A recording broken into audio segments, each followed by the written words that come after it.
کراچی سے آنے والی ہزارہ ایکسپریس کو حادثہ پیش آیا جس کے نتیجے میں 30 افراد جاں بحق اور 70 سے زائد زخمی ہو گئے۔ ریلوے حکام کے مطابق ٹرین کراچی سے حویلیاں جا رہی تھی۔ کراچی سے آنے والی ہزارہ ایکسپریس کو سرہاری ریلوے اسٹیشن کے قریب حادثہ پیش آیا۔ حادثے میں ہزارہ ایکسپریس کی 08 بوگیاں ٹریک سے اتر گئیں۔ ریسکیو ذرائع کے مطابق حادثے میں درجنوں خواتین، مرد اور بچے زخمی ہوئے ہیں۔ حادثے کی اطلاع پر ریسکیو ٹیمیں پہنچ چکی ہیں، جبکہ ریلوے حکام اور قریبی علاقوں کے مقامی لوگ امدادی کارروائیوں میں حصہ لے رہے ہیں۔ نواب شاہ کے تمام ہسپتالوں میں ایمرجنسی نافذ کر دی گئی ہے۔ ویران علاقے میں حادثہ پیش آنے کے باعث امدادی کاموں میں دشواری کا سامنا ہے۔ ادھر وفاقی وزیر ریلوے خواجہ سعد رفیق کا کہنا ہے کہ مجھے حادثے کا علم ہو گیا ہے، معلومات آنے پر آگاہ کروں گا۔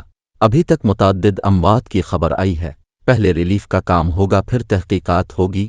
ابتدائی معلومات کے مطابق ٹرین 45 کلومیٹر فی گھنٹہ کی رفتار سے چل رہی تھی۔